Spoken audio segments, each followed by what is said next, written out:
अंततः सबको नदी से बाहर निकाली गई। इसके बाद वहां लोगों की काफी भीड़ जुट गई। तो वहीं लोगों में काफी कौतूहल का विषय बन गया कि आखिर यह सब किसका है। भारत नेपाल सीमा के समीप मधुबनी जिला के हरलाखी थाना क्षेत्र के गंगौर गांव में कोनहा गाछी के समीप जमुनी नदी में एक अज्ञात शव मिली है। शव मिलने के बाद इलाके में हड़कंप मच गई है।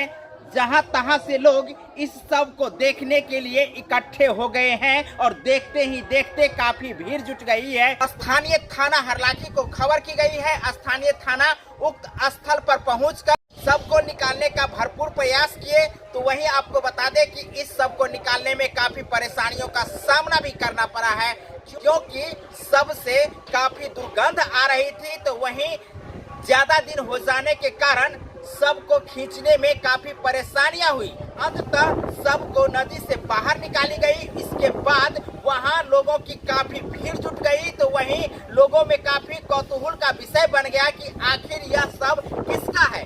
हालांकि बहुत देरों के बाद पता चला कि ये शव गंगौर गांव निवासी 40 वर्षीय रामेश्वर महतो की है, जिनकी 2 शादियां हुई थी। दूसरी पत्नी के साथ वो रह रहे थे, लेकिन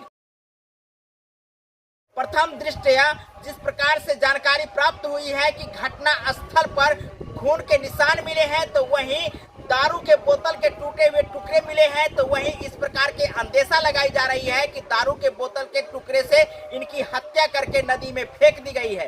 जिस प्रकार से ये खबर लोगों को मिली, कानों कानों जिस प्रकार से लोगों को ये खबर मिली, जंगल में आग लगने जैसी खबर जैसी प्रसारित होने लगी। लोगों की काफी भीड़ जुट गई। जिस प्रकार की ये घटना मधुबनी जिला के हरलाखी प्रखंड के गंगौर गांव में हुई है और गंगौर गांव में जिस प्रकार का शव मिला है, जहां शव की पहचान कर ली गई है, लेकिन इस घटना के संदर्भ में स्थानीय थाना कुछ भी बताने से परहेज किए हैं। उनका कहना है कि जब तक इनकी पोस्टमार्टम नहीं हो जाती है, साथ में जो साक्ष्य मिले हैं इसके संदर्भ में जब तक जांच पड़ताल नहीं हो जाती है, तब तक किसी भी नतीजे पर पहुंचना मुनासिब नहीं होगा। अर्थात इसके संदर्भ में कुछ नहीं कहा जा सकता है। हालांकि इसके संदर्भ में अभी से ही जांच शुरू कर दी गई है। जैसे ही पता चलेगी इसकी जानकारी दे दी जाएगी। तो आप समझ सकते हैं कि मिथिलांचल में किस प्रकार की परिदृश्य बन रही है और आए दिन ऐसी घटना देखने को मिलती है। तो निश्चित रूप से जहां मिथिलांचल में खासकर मधुबनी को शांत इलाका माना जाता था, वहीं आए दिन इस प्रकार की घटनाएं